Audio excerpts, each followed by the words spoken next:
আসসালামু আলাইকুম, hello everyone, স্বাগত জানাচ্ছি সকলকে আমাদের ক্লাস 9-10-এর বিজেএস অর্থাৎ বাংলাদেশ অ্যান্ড গ্লোবাল স্টাডিজের গুরুত্বপূর্ণ একটি অধ্যায় চ্যাপ্টার 6 অর্থাৎ ষষ্ঠ অধ্যায়, যেটির নাম হলো রাষ্ট্র, নাগরিকতা ও আইন। আমরা আজকে এই অধ্যায়টাতে আমরা কি কি জানতে পারবো তোমরা তো নিশ্চয়ই বুঝতে পেরেছো ইতিমধ্যেই। রাষ্ট্র সম্পর্কে জানতে পারবো, নাগরিকতা সম্পর্কে জানতে পারবো এবং জানতে পারবো রাষ্ট্রের যেগুলো আইন রয়েছে সেই আইনগুলো সম্পর্কে আমরা একটা ধারণা পাবো এই অধ্যায়ে। চলো তাহলে আমরা এই অধ্যায়টা শুরু করি। তোমাদের সুবিধার্থে আমরা এই অধ্যায়টিকে 3টি অংশে ভাগ করেছি অনুশীলনী ছাড়াও। সেগুলো কি, একটি অংশ হলো রাষ্ট্রের অংশ, আরেকটি অংশ হলো নাগরিক নিয়ে, আরেকটি অংশ হলো আইন নিয়ে। অর্থাৎ তোমাদের বইয়ে অবশ্যই সব অংশ একসাথে দেওয়া রয়েছে। তো একটা হিউজ চ্যাপ্টারকে এক লাগামে না পড়ে সেটাকে যদি আমরা ভেঙে ভেঙে বিভক্ত করে যদি আমরা পড়ি, দ্যাটস মিন আমি যদি একটা ওয়ার্ড ইউজ করি সেটা কি, প্রোডাক্টিভ ওয়ার্ড। সো এই প্রোডাক্টিভভাবে যদি আমরা পড়াশোনাটা করতে পারি তবে কিন্তু আমাদের পড়াটা খুব ইজিলি আমরা বুঝবো।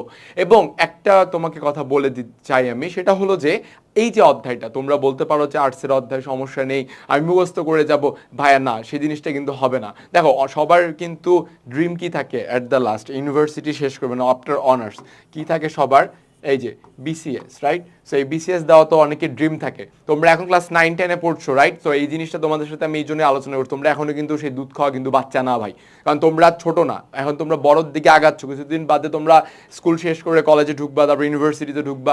So this is the high time, okay? So অনেকের ইচ্ছা কি, সবারই ম্যাক্সিমাম জনের ইচ্ছা কি থাকে বিসিএস এর দেওয়া। এই কারণে আমি বলছি যে এই যে রাষ্ট্র, নাগরিকতা বা হচ্ছে কি আইন, এই সম্পর্কে তোমার যদি বেসিক ধারণাটা না থাকে ভাই, তাহলে তুমি আলটিমেটলি পরীক্ষাতে গিয়ে কি মারা খাবা, বুঝতে পেরেছো? সো এখানে একটা বিষয় দাঁড়াচ্ছে, সেটি হলো যে এই পরীক্ষার জন্য আজকের যে আমাদের আলোচনাটা, এই আলোচনাটা হলো আমাদের, আমরা বলতে পারি একে বেসিক আলোচনা। কি বলতে পারি একে? বেসিক আলোচনা, ঠিক আছে? তো চলো আজকের বেসিক আলোচনাটা আমরা শুরু করি। এবং আমরা আজকে দেখব 3টি অংশে, যেহেতু আমাদের ভাগ রয়েছে অধ্যায়টা। প্রথমেই পড়বো রাষ্ট্র অংশ নিয়ে, তার সাথে আমরা প্রথমে দেখব অধ্যায়ের ঠিক শুরুতে কি কি রয়েছে, ইন্ট্রোডাকশনটা কি, বা এই অধ্যায় শেষ করে আমরা কি কি জানতে পারবো, এই বিষয়গুলো আমরা লক্ষ্য করব। তাই আমি তোমাদের সাথে বরাবরের মতো রয়েছি, নাজমুল করিম অর্ণ, পড়াশোনা করছি ইসলামী বিশ্ববিদ্যালয় কুষ্টিয়াতে, এবং আমার কলেজ ছিল নরএম কলেজ। তো চলো আমরা শুরু করা যাক আজকে। রাষ্ট্র, নাগরিকতা ও আইন। রাষ্ট্র কি? রাষ্ট্র হচ্ছে সমাজ জীবনের একটি গুরুত্বপূর্ণ, সবচেয়ে গুরুত্বপূর্ণ রাজনৈতিক প্রতিষ্ঠান। Okay fine. সো অনেকে বলতে পারো ভাই আমি তো কোনো পলিটিক্স করি না, আমি পলিটিক্সের মধ্যে তাহলে ইনভলভ হইলাম কেন, আমি কেন ভাই পলিটিক্সের মধ্যে যাব? ভাই this is not the case ভাই, তোমাকে যে পলিটিক্স করাই লাগবে একদম সরাসরিভাবে তেমন না। রাজনৈতিক প্রতিষ্ঠান কেন বলেছে, আমরা সামনে একটু যাই, সামনে একটু দেখবো যে সমাজে বসবাসরত সকল মানুষকে একটি এক ঐক্যসূত্রে, ঠিক আছে, একটি কি সূত্রে, ঐক্যসূত্রে বাঁধা, এবং তাদের কল্যাণ সমস্যা সমাধানের জন্য রাষ্ট্রের আবির্ভাব ঘটে। অর্থাৎ তুমি দেখতেছো তোমার কয়েকজন মিলে তোমার পরিবার হইলো, কয়েকটা পরিবার মিলে একটা হইলো সমাজ, কয়েকটা সমাজ মিলে হইলো একটা কি, একটা রাষ্ট্র হচ্ছে, রাইট? একটা এলাকা, জেলা, তারপর ওটা মিলে হচ্ছে কি একটা বিভাগ, তারপর হচ্ছে কি রাষ্ট্র আলটিমেটলি। সো সব শেষে যখন রাষ্ট্র হচ্ছে, রাষ্ট্র কেন আবির্ভাব হয়েছে? ওই যে মানুষগুলো যখন তোমার বসবাস করতেছে তাদের কল্যাণের জন্য, কিংবা তাদের যে সমস্যাগুলো সৃষ্টি হচ্ছে ওই সমস্যাগুলোকে সমাধানের জন্য আমাদের হচ্ছে কি রাষ্ট্রের আবির্ভাব ঘটেছে। সমাজ বিকাশের একটি স্তরে সমাজের মধ্য থেকে রাষ্ট্রের কি উৎপত্তি ঘটেছে, ঠিক আছে? দেখো কি বলেছে, যে সমাজ বিকাশের একটি স্তরে, সমাজের মধ্য থেকে রাষ্ট্রের উদ্ভব। বললাম না যে সমাজ থেকে, পরিবার দিয়ে সমাজ, সমাজ থেকে কি হয়েছে, রাষ্ট্র হয়েছে। প্রাচীন মধ্যযুগে রাষ্ট্রকে মনে করা হতো ঈশ্বরের সৃষ্টি করা একটি প্রতিষ্ঠান। প্রাচীন যুগে কি মনে করতো? রাষ্ট্রকে ঈশ্বরের সৃষ্টি করা একটি প্রতিষ্ঠান, মনে করতো ঈশ্বরের একটি দান, ঠিক আছে? আধুনিক রাষ্ট্রবিজ্ঞানী রাষ্ট্রকে সর্বজনীন কল্যাণ সাধনকারী এবং মানুষের স্বাধীনতা, ব্যক্তিত্ব বিকাশের জন্য অপরিহার্য প্রতিষ্ঠান বলে আখ্যা করেছেন বা ব্যাখ্যা করেছেন। রাষ্ট্র হলো কাদের জন্য? দেখো খুব ইম্পর্টেন্ট একটা জিনিস, লাইনটা দাগায় নিবা। রাষ্ট্র হলো নাগরিকদের জন্য, ঠিক আছে? নাগরিক, জনসংখ্যা, জনগণ, এই এদেরকেই বলা হচ্ছে নাগরিক। যেমন আমাদের দেশের নাম, আমাদের রাষ্ট্রের নাম কি? বাংলাদেশ, ঠিক আছে? এই বাংলাদেশের নাগরিক কারা? আমরা, এই জনগণরাই নাগরিক, তাই না? তো এই এদের জন্যই হলো কি রাষ্ট্র। নাগরিকের সুখ শান্তি বিধান করার জন্য রাষ্ট্র কি করে? অনেক কাজ করতে হয়। রাষ্ট্রের কাজ কতগুলো অপরিহার্য এবং কতগুলো কি ঐচ্ছিক। আবার রাষ্ট্রের প্রতি নাগরিকদের বেশ কিছু দায়িত্ব কর্তব্য পালন করতে হয়। দেখো একটা জিনিস বলে সবাই, যেখানেই কিনা তোমার রাইট আছে সেখানেই তোমার কি হয়, সেখানেই তোমার ডিউটিটা কি অটোমেটিকলি জেগে যায় বা অটোমেটিকলি সেখানে কিন্তু ডিউটিটা চলে আসে, ঠিক আছে। সো রাইট এবং ডিউটি কিন্তু একে অপরের সাথে পরিপূরক, এবং এইটাই দেখতে পাচ্ছি দায়িত্ব কর্তব্য, এই জন্য একসাথেই সবগুলো দুইটাই ইউজ করে।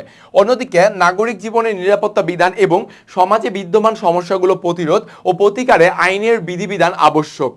এই অধ্যায়ে আমরা রাষ্ট্র, নাগরিক এবং আইন সম্বন্ধে অবহিত হব, আমরা দেখলাম। আচ্ছা, এই অধ্যায় পার্ট শেষে আমরা কি কি জিনিস জানতে পারবো একটু আমরা লক্ষ্য করি। রাষ্ট্রের ধারণা ব্যাখ্যা করতে পারবো, প্রথম কথা। দ্বিতীয় কথা, রাষ্ট্রের কার্যাবলী ব্যাখ্যা করতে পারবো। তৃতীয়, নাগরিকদের ধারণা ব্যাখ্যা করতে পারবো। চতুর্থ, বাংলাদেশের নাগরিক হিসেবে রাষ্ট্রের প্রতি দায়িত্ব কর্তব্য, মানে তুমি যে বাংলাদেশের নাগরিক, তোমার এই নাগরিক হিসেবে কি দায়িত্ব কি কর্তব্য রয়েছে বাংলাদেশের প্রতি, তোমার রাষ্ট্রের প্রতি বা তোমার সমাজের প্রতি, সেই জিনিসটা তুমি জানতে পারবা। নাগরিক হিসেবে নিজ দায়িত্ব পালনে উদ্বুদ্ধ হব। আইনের ধারণা ব্যাখ্যা করতে পারবো, দেখো আইন কাকে বলে, এই জিনিসটা কিন্তু খুব একটা মজার বিষয়, ঠিক আছে। আমি নিজেও আইনের স্টুডেন্ট, সো এই বিষয়টা খুবই মজার। যখন আমরা জানতে পারবো আইন অংশটা যখন আমরা পড়বো, তখন আমরা খুব মজা করেই পড়বো আশা করি। আইনের উৎস সম্পর্কে আমরা জানতে পারবো।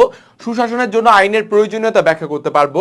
বাংলাদেশের তথ্য অধিকার আইন এবং এর প্রয়োগ বর্ণনা করতে পারবো, এই ব্যাপারে সচেতন হবো। দেখো তথ্য অধিকার আইন, এই তথ্য অধিকার আইন কিন্তু খুবই মানে অন্যতম একটি গুরুত্বপূর্ণ আইন। বাংলাদেশে যে সকল আইন প্রণয়ন করা হয়েছে অর্থাৎ তৈরি করা হয়েছে, তাদের মধ্যে কিন্তু তথ্য অধিকার আইনটা অন্যতম গুরুত্বপূর্ণ। তো এই জিনিসটাও কিন্তু তোমাদের বইয়ে কি যুক্ত করা হয়েছে, তাহলে অবশ্যই এই অধ্যায়টার একটা বা এই বিষয়গুলোর একটা কি মূল্য রয়েছে, তাই না?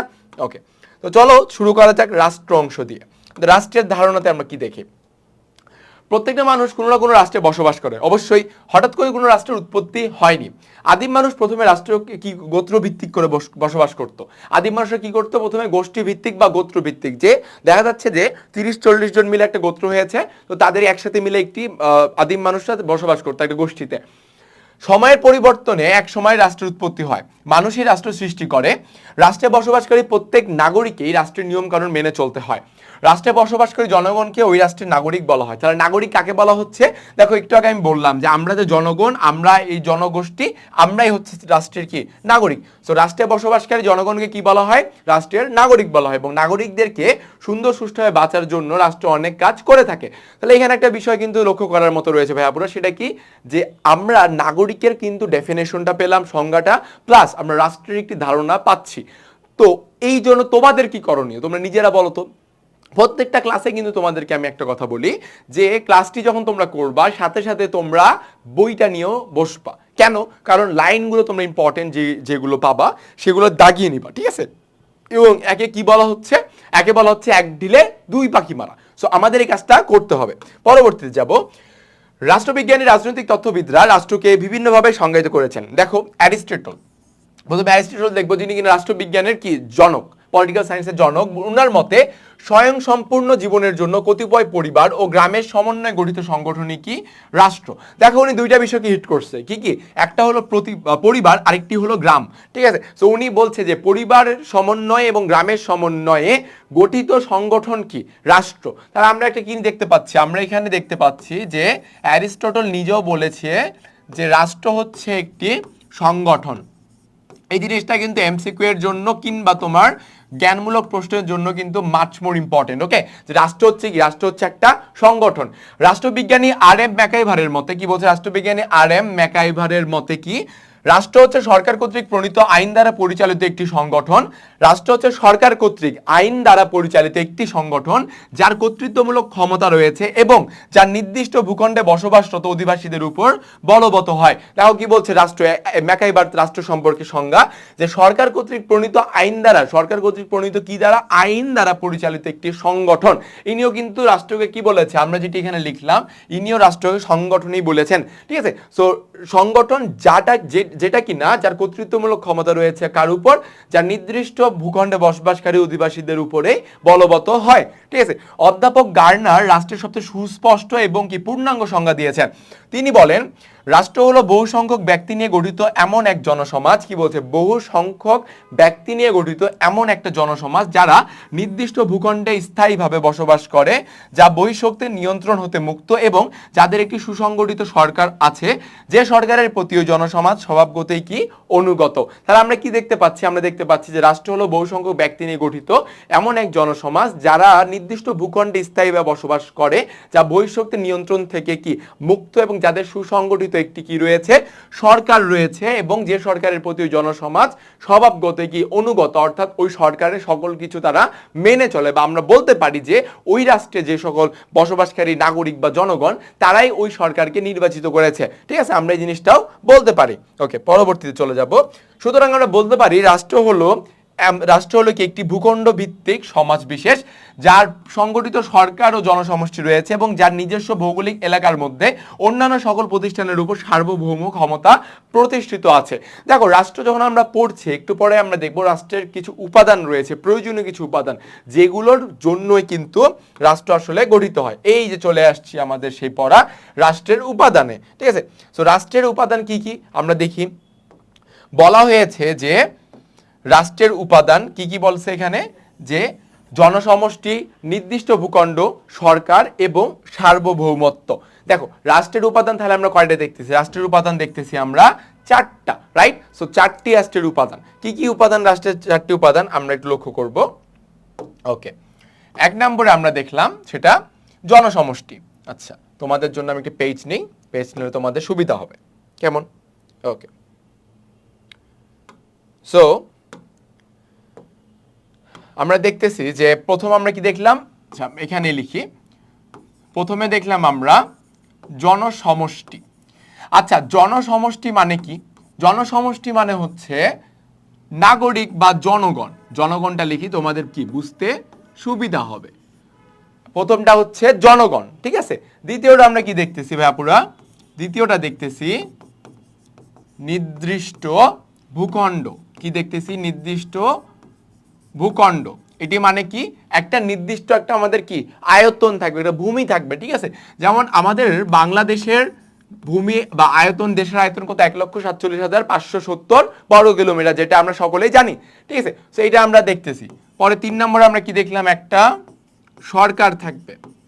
আচ্ছা, সরকার কেন থাকবে বলো তো? সরকার থাকবে দেশকে পরিচালনা করার জন্য। দেখো, আমাদের কি সরকার আছে না বর্তমানে? আমাদের প্রধানমন্ত্রী আছেন না, সংসদীয় সরকার যেটা।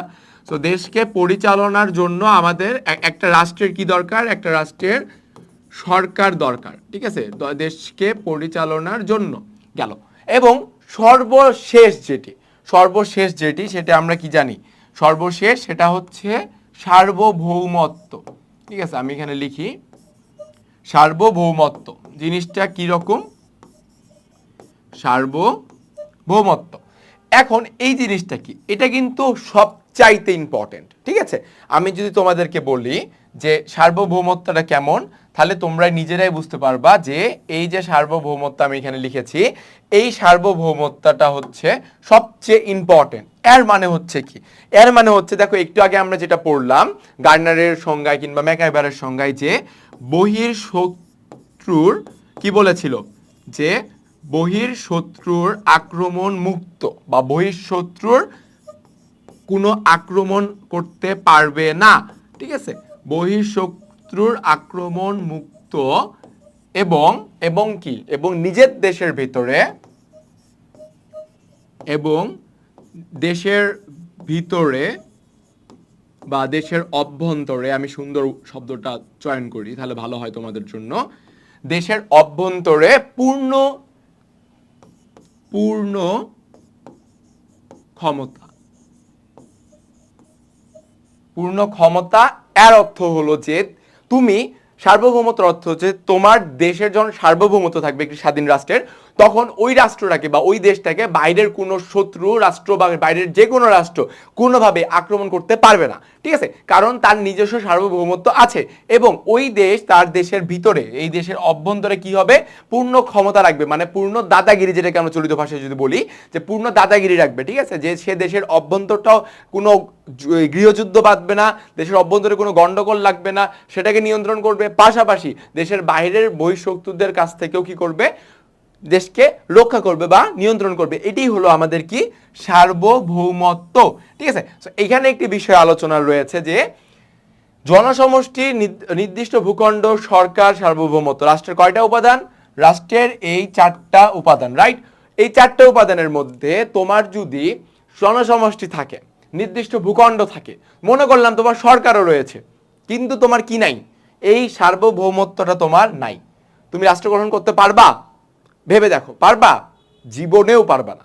যখনই তুমি রাষ্ট্র গঠন করার চেষ্টা করবা তখনই কিন্তু তোমার হচ্ছে কি, যার বিরুদ্ধে তুমি স্বাধীনতা ঘোষণা করেছো বা যার বিরুদ্ধে তুমি যুদ্ধ করতেছো রাষ্ট্র গঠনের জন্য, সেই দেশেই আসে তোমাকে কিন্তু আক্রমণ করে সবকিছু ছিনিয়ে নিবে, তোমার রাষ্ট্র গঠন করতে আর দিবে না। যেমন তোমাদেরকে আমি দুটো উদাহরণ দিই, ছোট্ট উদাহরণ, একটা মজার উদাহরণ, যে সেটা কি, আমাদের দেশে যেমন কি কিছুদিন আগে, কয়েক বছর আগে ট্রেন চললো না, যে কি নোয়াখালী দেশ চাই, নোয়াখালী বিভাগ, প্রথমে বিভাগ থেকে দেশ চাই। আচ্ছা, ভালো কথা, তো নোয়াখালী দেশ চাই। আচ্ছা, আমাদের যে বিভাগ রয়েছে 8টা, এই 8টা বিভাগের কি নির্দিষ্ট ভূখণ্ড আছে? আছে তো। জনসংখ্যা আছে? আছে তো। স্থানীয় সরকার আছে না, এমপি যারা মনে করো, বা স্থানীয় সরকার আছে না? আছে। তো এরা কেন দেশ হইতে পারতেছে না বলো দেখি? তাদের তো এই তিনটাই আছে, তাদের হচ্ছে জনসমষ্টি, নির্দিষ্ট ভূখণ্ড, সরকার, সবই তো দেখছি, কেন পারে না বলতে পারবা? অবশ্যই তোমরা অলরেডি এতক্ষণে উত্তরটা জেনে নিয়েছো বা অনুমান করতে পেরেছো। সেটা কি? সেটা হচ্ছে এই সার্বভৌমত্ব তাদের কাছে নাই। এই সার্বভৌমত্ব না থাকার কারণে তারা কিন্তু কি দেশ গঠন করতে পারছে না। যেমন দেখো, চীনের ওখানে তিব্বত রয়েছে, তিব্বত কিন্তু অনেক বছর ধরে, অনেক সময় ধরে তারা আন্দোলন করছে বা স্বাধীনতার জন্য তারা সংগ্রাম করছে, কিন্তু তারা কেন দেশ গঠন করতে পারছে না? জাস্ট ফর ওয়ান থিং, তাদের কোনো সভরেনিটি নেই, দ্যাটস মিন তাদের কোনো সার্বভৌমত্ব নেই। এই কারণে চীনের তার সাথেই তাদের থাকতে হচ্ছে বা চীনের থেকে তারা পৃথক হইতে পারছে না। দেখো, এখানে কিন্তু তোমাকে একটা অনেক সুন্দর বা অনেক ডিপ ইনফরমেশন তোমাদেরকে আমি দিয়ে দিলাম, যে কেন একটি স্থান বা একটা জেলা বা একটা বিভাগ বা অন্য কোনো একটা জায়গা কেন তারা চাইলেই দেশ হতে পারে না, চাইলেই কেন পারে না। তো রিজন হচ্ছে এগুলো, ঠিক আছে? রিজন, মেইনলি রিজন হচ্ছে এইটা, সার্বভৌমত্ব, ঠিক আছে? আমরা এর পরে যখন পড়বো আরো আমরা বিস্তারিত করে জানতে পারবো। যেমন দেখো, প্রথমে কি দিয়েছে? জনসমষ্টি। জনসমষ্টি কি বললাম? জনগণ। রাষ্ট্রের প্রাথমিক উপাদান হচ্ছে কি? জনসমষ্টি। জনসমষ্টি বলতে রাজনৈতিকভাবে সংগঠিত জনগণকে বোঝায়। কি বলেছে? রাজনৈতিকভাবে সংগঠিত জনগণকে বোঝানো হয়ে থাকে জনসমষ্টি। রাষ্ট্র গঠনের জন্য জনসমষ্টি কি একান্ত অপরিহার্য। জনসমষ্টি ঐক্যবদ্ধ হওয়ার ইচ্ছে এবং পারস্পরিক সম্পর্ক হতে রাষ্ট্রের উদ্ভব হয়েছে। তবে রাষ্ট্র গঠনের জন্য জনসংখ্যা কত হবে তার কোনো বাধা ধরা নিয়ম নেই। হইতে পারে তোমার জনসংখ্যা 100 কোটি, হইতে পারে 10 কোটি, হইতে পারে 1 লাখ। ভাই, কোনো নিয়ম নাই যে ভাই তোমার এতগুলো জনগণ আমার লাগবে, তাহলে তোমাকে দেশ হওয়ার আমি অনুমতি দিব। বা জাতিসংঘ, মনে করো ধরলাম জাতিসংঘ, যে ওই তোমার অর্গানাইজেশনটা তোমাকে কি করবে, একটা পারমিশন দিবে যে ওকে, তোমার এই লিমিটেশন, এই মাত্রাটা গেছে, তুমি এই স্কেল পর্যন্ত গেছো তোমার জনসংখ্যা, তাহলে তুমি দেশ না। এরকম কোনো ভাওতাবাজি আলাপ নাই, ঠিক আছে? তো তবে রাষ্ট্র গঠনের জন্য জনসংখ্যা কত হবে তার কোনো নিয়ম নেই, পড়লাম। রাজনৈতিকভাবে রাষ্ট্রের জনসংখ্যা কয়েক কোটি হতে পারে, আবার কয়েক হাজারও হতে পারে। গণচীন, ওরা ভারতের জনসংখ্যা কি 100 কোটির উপরে। দেখো, আমরা জানি যে আমাদের পার্শ্ববর্তী দেশ ভারত বা আরো পাশে গণচীন এবং যে ভারত, এদের কি জনসংখ্যা 100 কোটির উপরে, রাইট? অন্যদিকে আবার দেখো, অন্যদিকে স্যান ম্যারিনো ও মোনাকো নামে এই দুইটি ক্ষুদ্র রাষ্ট্রের জনসংখ্যা যথাক্রমে, একটা হচ্ছে 38,300 আর একটা হলো কি 38,963। এটি হলো 2019 সালের বিশ্ব জনসংখ্যা প্রতিবেদন অনুযায়ী তথ্যটা। এখন বর্তমানে আরো বাড়তে পারে বা কমতে পারে, যাই না। তো এখানে দেখো একটা বিষয় পার্থক্য, যে ভারত চীনের জনসংখ্যা 100 কোটির উপরে, 100 কোটির উপরে, রাইট? আবার এই দুইটি ক্ষুদ্র রাষ্ট্র স্যান ম্যারিনো বা মোনাকোতে শুধুমাত্র 38,300 এবং 38,963। তো এখানে কিন্তু আমরা বুঝতে পারতেছি যে দেশের জনসংখ্যা কত হবে এই নিয়ে কোনো ধরাবাঁধা নিয়ম নেই, ঠিক আছে? পরবর্তীতে চলে যাব আমরা। নির্দিষ্ট ভূখণ্ড, দ্যাটস মিন কি একটা ফিক্সড একটা টেরিটরি থাকবে, আমার একটা মানচিত্রে আমার একটা কি জায়গা থাকবে, ঠিক আছে? নির্দিষ্ট ভূখণ্ড হচ্ছে রাষ্ট্রের অপরিহার্য দ্বিতীয় উপাদান। প্রত্যেক রাষ্ট্র একটি নির্দিষ্ট ভৌগোলিক সীমারেখা দ্বারা পরিবেষ্টিত। দেখো কি বলেছে? ভৌগোলিক সীমারেখা দ্বারা, যেটি মানে বুঝিয়েছে যে এর অর্থ হচ্ছে মানচিত্র। পৃথিবীর মানচিত্রে তার একটা অবস্থান থাকবে বা পৃথিবীর বুকে তার একটা কি ছাপ থাকবে, যে এইটুক থেকে এইটুক আমার এই দেশ, ঠিক আছে? ভূখণ্ড বলতে স্থলভাগ, সমুদ্র সীমা, আকাশ সীমাকেও বোঝানো হয়ে থাকে। অবশ্যই তোমার মনে করো তোমার বাংলাদেশের যে তোমার ভূস্থলটা মানে মাটিটা, সেই মাটিটা তোমার হলো, কিন্তু সমুদ্র বঙ্গোপসাগরটা মনে করো অন্য কারো হবে, এরকম না। তোমার দেশের পাশে তোমার সাগরটা তোমার আয়তনের মধ্যে পড়েছে, তোমার নির্দিষ্ট ভূখণ্ডের মধ্যে পড়েছে, দ্যাটস মিন ওই সাগরও তোমার, ওই তার তোমার স্থলভাগের উপরে যে আকাশ রয়েছে, ওই আকাশ ভাগও কিন্তু তোমার, ঠিক আছে? রাষ্ট্রের জনগণের বসবাসের জন্য নির্দিষ্ট ভূখণ্ডের উপর নিয়ন্ত্রণ আবশ্যক। জনসমষ্টি ঐক্যবদ্ধ হয়ে জাতীয়তাবাদী আন্দোলন, সংগ্রাম ও যুদ্ধের মাধ্যমে অথবা সাংবিধানিকভাবে নির্দিষ্ট ভূখণ্ডের উপর নিয়ন্ত্রণ প্রতিষ্ঠা করে। কি বলেছে? যে জাতীয়তাবাদী আন্দোলন, সংগ্রাম ও যুদ্ধের মাধ্যমে অথবা সাংবিধানিকভাবে নির্দিষ্ট ভূখণ্ডের উপর নিয়ন্ত্রণ প্রতিষ্ঠা করে। আচ্ছা, তোমাদেরকে একটা প্রশ্ন করি, ভাইপুরা বলো, যে বাংলাদেশ কিভাবে তার নির্দিষ্ট ভূখণ্ডের উপর নিয়ন্ত্রণ প্রতিষ্ঠা করেছে? উত্তর কি হবে? কিসের মাধ্যমে? অবশ্যই তোমরা জানো, যে সংগ্রাম যুদ্ধের মাধ্যমে কিংবা জাতীয়তাবাদী আন্দোলনের মাধ্যমে, তাই না? ওকে, পরবর্তীতে চলে যাই। প্রতিটি রাষ্ট্রেই ভূখণ্ডের সীমানা কেন্দ্রিক নিরাপত্তা বেষ্টনী গড়ে তোলে। ভূখণ্ড বড় বা ছোট হতে পারে, যেমন রাশিয়ার আয়তন অনেক বড়, ছোট আয়তনের রাষ্ট্র হলো কি দারুসালাম, সুইজারল্যান্ড, ব্রুনাই ইত্যাদি। রাশিয়া কিন্তু অনেক বড় একটা দেশ, ঠিক আছে? রাশিয়া, কানাডা এগুলা কিন্তু অনেক বড় একটা দেশ।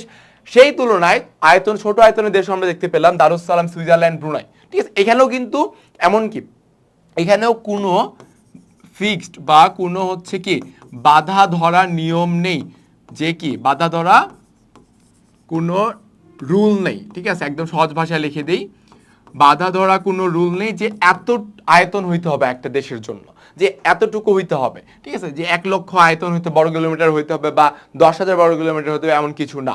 ওকে, তারপরে আমরা কি দেখছি 1971 সালে মহান মুক্তিযুদ্ধের মাধ্যমে বাংলাদেশ ভূখণ্ডতে পৃথিবীর মানচিত্রে সার্বভৌম স্বাধীন রাষ্ট্র হিসেবে স্থান পায়। একটু আগে আমরা তাই বললাম, ঠিক না? অনেক সময় রাষ্ট্রের নির্দিষ্ট ভূখণ্ড বেশ কয়েকটি দ্বীপের সমষ্টিও হতে পারে। দ্বীপ বিশিষ্ট দেশ হইতে পারে জাপান, মালয়েশিয়া, ইন্দোনেশিয়া, এগুলো কিন্তু কি এগুলো হচ্ছে দ্বীপ বেষ্টিত দেশ। কি বলেছে যে অনেক সময় রাষ্ট্রের নির্দিষ্ট ভূখণ্ড বেশ কয়েকটি দ্বীপের সমষ্টিও হতে পারে। সেটা যে একদমই হইতে হবে কি স্থলভাগ এমন কিছু না, দ্বীপের সমষ্টিও হইতে পারে, সাগরের মাঝখানে ভেসে আছে, যেমন শ্রীলঙ্কা, সেটাও কিন্তু দ্বীপরাষ্ট্র। ওকে, পরবর্তী যাব। সরকার। সরকার হচ্ছে কি জানো? সরকার হচ্ছে রাষ্ট্রের খুবই গুরুত্বপূর্ণ একটা উপাদান, খুবই গুরুত্বপূর্ণ। সরকার গঠনের মাধ্যমে নির্দিষ্ট ভূখণ্ডের উপর কর্তৃত্ব প্রতিষ্ঠিত হয়। কি হয়? সরকার গঠনের মাধ্যমে নির্দিষ্ট ভূখণ্ডের উপরে কর্তৃত্ব প্রতিষ্ঠিত হয় যে কোনো একটা রাষ্ট্র। এর মাধ্যমে রাষ্ট্র গঠন আংশিকভাবে সম্পন্ন হয়, ঠিক আছে? আংশিকভাবে সম্পন্ন, পূর্ণভাবে কিন্তু বলেনি। পূর্ণাঙ্গ সম্পন্নের জন্য আরেকটা উপাদান দরকার আমাদের, তাই না? এটা আমরা পরে দেখব। রাষ্ট্র পরিচালনার জন্য 3টি বিভাগ থাকে। কয়টা বিভাগ থাকে? 3টা বিভাগ থাকে। কি কি? রাষ্ট্র পরিচালনার জন্য 3টা বিভাগ, সেগুলো কি? বা সরকারের বিভাগ 3টা বলতে পারি, আইন বিভাগ, শাসন বিভাগ, বিচার বিভাগ। আচ্ছা, এই আইন বিভাগ, শাসন বিভাগ, বিচার বিভাগ এই সম্পর্কে আমরা ডিটেলস জানবো। আচ্ছা, অনেকে বলতে পারো ভাইয়া আইন বিভাগ কোনটা, বা বলতে পারো ভাইয়া শাসন বিভাগ কোনটা।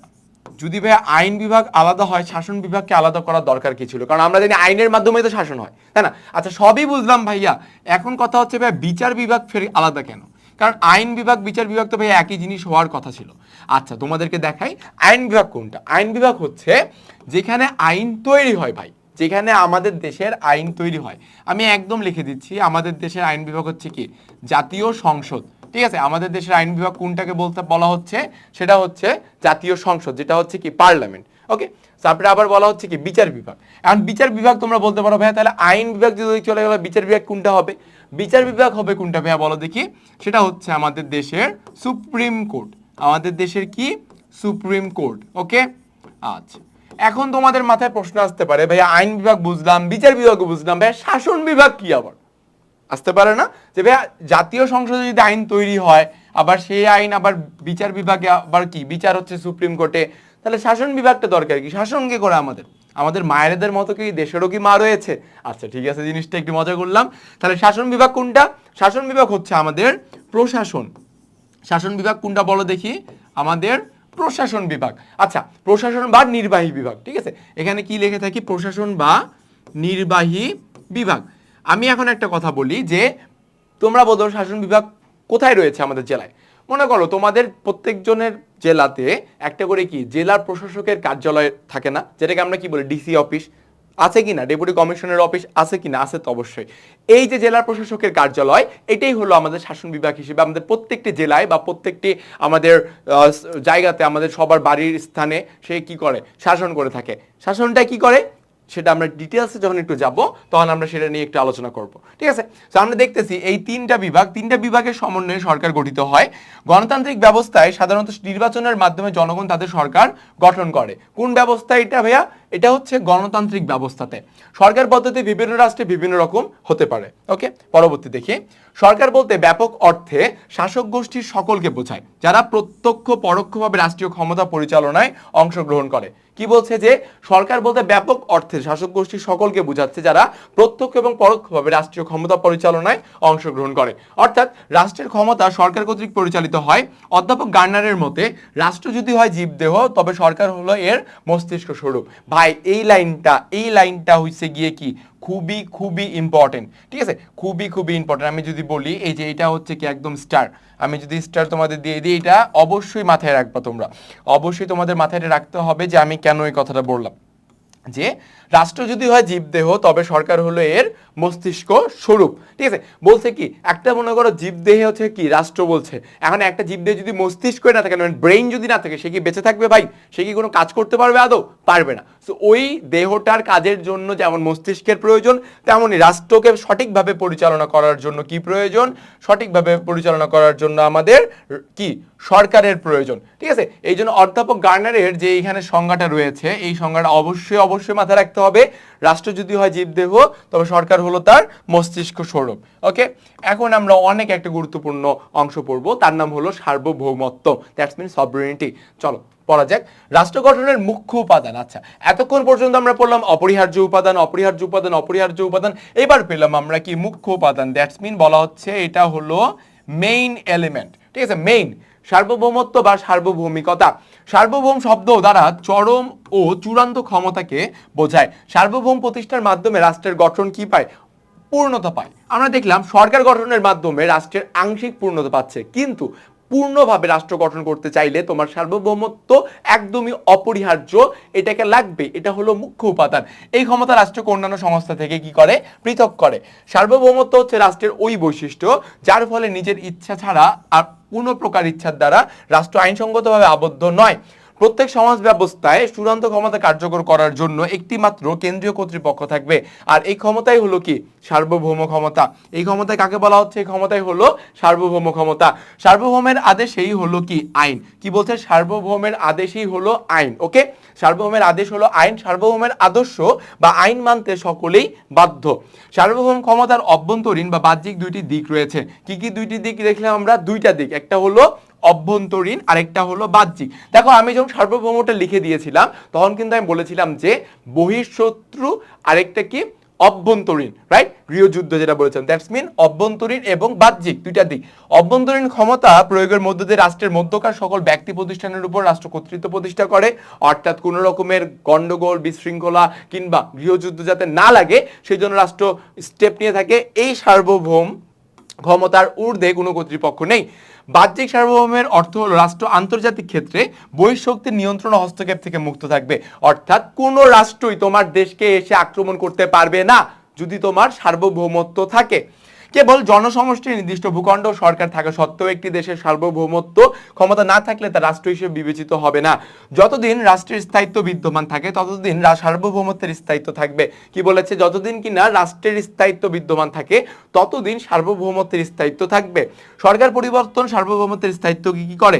নষ্ট করে না। দেখো এখানে কিন্তু লাইনটা মাথায় রাখতে হবে। তোমার সরকার পরিবর্তন হইতেই পারে, তাই না? নির্বাচন যেহেতু সরকার পরিবর্তন হওয়ার একটা সম্ভাবনা অবশ্যই থাকে ভাই, কিন্তু সেই জন্য কি তোমার দেশের স্বাধীনতা হারাবে? একটা সরকার থেকে আরেকটা সরকার তোমার দেশ কি পরাধীন হয়ে যাবে? স্বাধীন হারায় ফেলবে? না, এরকম কিছুই না।